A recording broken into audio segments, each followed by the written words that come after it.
اسے بھرتی کس نے کیا یہ لازماً آج ڈسکس کریں گے۔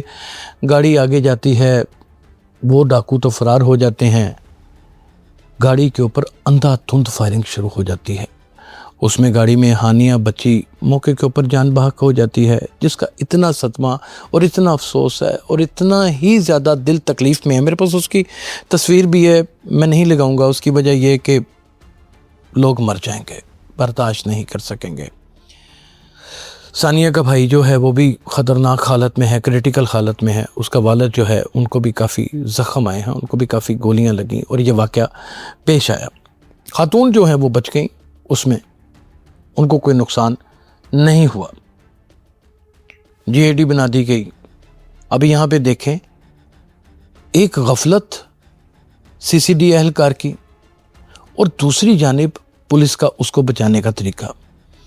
پولیس اسے معطل بھی کر دیتی ہے، پولیس اس کو گرفتار بھی کر دیتی ہے، ایف آئی آر بھی کٹ جاتی ہے اور 302 کا مقدمہ بھی ہو جاتا ہے۔ ہم ناظرین کوئی سرکاری افسر ہو یا کوئی سرکاری افسر نہ ہو، عام شہری ہو، خدا نہ خواستہ اس سے کوئی شخص جان بحق ہو جاتا ہے، اس کے ہاتھوں مارا جاتا ہے، تو سب سے پہلے پولیس اس کے اوپر ایف آئی آر کاٹنے کے بعد اس کو گرفتار کرتی ہے، گرفتار کرنے کے بعد عدالت میں پیش کرتی ہے اور عدالت میں پیش کر کے اس سے کم از کم 14 دن کا ریمانڈ طلب کرتی ہے، تاکہ جس اوزار کے ساتھ کسی کو جان بحق کیا گیا ہے اس اوزار کی ریکوری ہو سکے۔ اس کے پیچھے محرکات کیا تھے یہ حرکت کرنے کے، اتنا بڑا جرم کرنے کے، ان محرکات کو تلاش کیا جائے، اس کس کے ایمان کے اوپر یہ کام ہوا تھا، اس چیز کی دریافت کی جائے۔ یہاں پر ملزم تو پکڑا جاتا ہے وہ کانسٹیبل، لیکن فوراً ہی اسے عدالت میں پیش کر کے جوڈیشل کر دیا جاتا ہے۔ یہ پاکستان کی تاریخ میں پہلا واقعہ ہے، یہ پاکستان کی تاریخ میں پہلا واقعہ ہے۔ اور کس کا ملزم ہے وہ؟ آسٹریلین پلٹ، یعنی کہ آسٹریلین نجات، یعنی کہ وہ لوگ جو ریمیڈیز یہاں پر بھیجتے ہیں، یعنی کہ وہاں کی شہری ہے یہ بچی، وہاں کی حکومتیں الرٹ ہوئی پڑی ہیں، ان کی ایمبیسی میسیجز پر میسیجز کنوے کرتی چلی جا رہی ہے، اور آپ اندازہ کریں کہ اسی کا ملزم انہوں نے جوڈیشل کر دیا۔ جوڈیشل کرنے کا مطلب پتہ کیا ہوتا ہے؟ کہ یہ عدالت میں چلا گیا، 2 مہینے بعد 3 مہینے بعد اپنی بیل کو اپیل کے اوپر لگائے گا اور اپنی بیل کروا لے گا اور باہر آ جائے گا۔ آپ اندازہ کریں کہ ایک غفلت کے ایک نا تجربہ کار، ایک ایسا پولیس اہلکار جس کے پاس شاید کوئی ٹریننگ کا فقدان تھا، یا پھر وہ کوئی ٹک ٹاکر تھا، یا وہ پھر ذہنی مریض تھا، یا وہ نشہ ور ادویات استعمال کرتا تھا، یہ بھی کچھ دریافت نہیں ہوا، وہ اندھا دھند فائرنگ کر دیتا ہے گاڑی کے اوپر، اور وہ آسٹریلین پلٹ فیملی ہوتی ہے، ان کا پورا خاندان ہی اجاڑ دیتا ہے۔ اب چند لمحوں کے لیے صرف اتنا سوچیں کہ کئی برسوں کے بعد آپ پاکستان آئیں، اپنے ملک میں آئیں، خوشیوں کے ساتھ آئیں، پہلے آپ کو ڈاکو مل جائیں اور پھر وردی کی شکل میں ایک ایسا استغفر اللہ عظیم اجرتی قاتل، ایک ایسا درندہ، ایک ایسا صفاق انسان جس کے پاس کوئی تجربہ ہی نہیں ہے، وہ اندھا دھند فائرنگ کرتے۔ اب سوچیں کہ کیا گزرے گی۔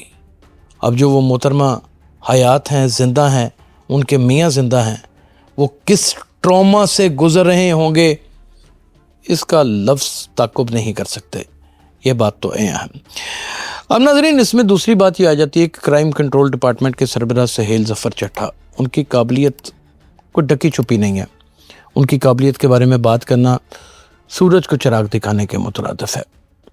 وہ ایک قابل ترین پولیس افسر ہیں اور ان کا ماضی بے داغ ہے، اور ان کے تمام عروض جو ہیں وہ بھی بڑے تجربہ کار پولیس آفیسر ہیں، ان کے ڈی ایس پیز بڑے تجربہ کار پولیس آفیسر ہیں۔ کیا کسی ایک کانسٹیبل، ایک حوالدار یا پھر ایک اے ایس آئی کی اتنی اتھارٹی ہوتی ہے کہ وہ کہیں واردات کو دیکھ رہا ہے اور وہ اندھا دھند فائرنگ کرتے؟ کیا ایسا مینڈیٹ کسی کانسٹیبل کو دیا جا سکتا ہے؟ یہ مینڈیٹ کس نے دیا ہے؟ کیا اس کی تلاش جاری ہے؟ یہ بھی ایک سوالیہ نشان ہے۔ کیا وہ ملزمان میں گنا جائے گا؟ یہ بھی ایک سوالیہ نشان ہے۔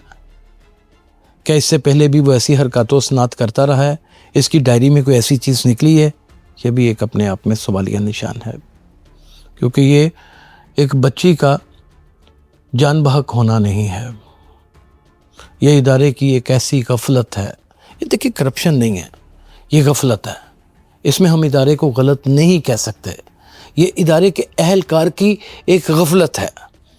جسے دوسرے لوگ، یہ غفلت ہی ہوتی ہے نا کسی کو جان سے مار دینا سوچے سمجھے بغیر، ایسے ہی عام لوگ کرتے ہیں اور اسی طریقے سے روزانہ کی بنیادوں کے اوپر یہ عمل ہوتا ہے. ناظرین، ایک پرسیپشن کریٹ ہوتی چلی جا رہی ہے سوشل میڈیا کے اوپر بھی، اور دانشور بھی اس چیز کے اوپر لکھنا چاہتے ہیں، بات کرنا چاہتے ہیں.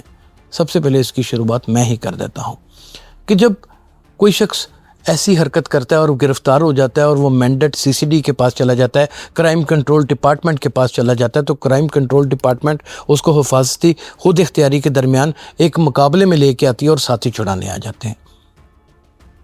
کیا اس کانسٹیبل کو ساتھی چھڑانے آئیں گے؟ اور اگر نہ آئے تو کتنے سوال جنم لے جائیں گے؟ سوچ کا محور کہاں تک پرواز کرے گا؟ یہ سب سے بڑا نقطہ. اور دوسری جو بات وہ یہ کہ کیا یہ واقعہ دوبارہ پیش نہیں آئے گا؟ اس چیز کی گارنٹی کیا ہے؟ آج تک جتنی بھی GIDs بنی پولیس کے حوالے سے یا کسی ایجنسی کے حوالے سے یا کسی ادارے کے حوالے سے، وہ کتنی GIDs کا کتنا مثبت رزلٹ آج تک یہاں پر آ چکا ہے.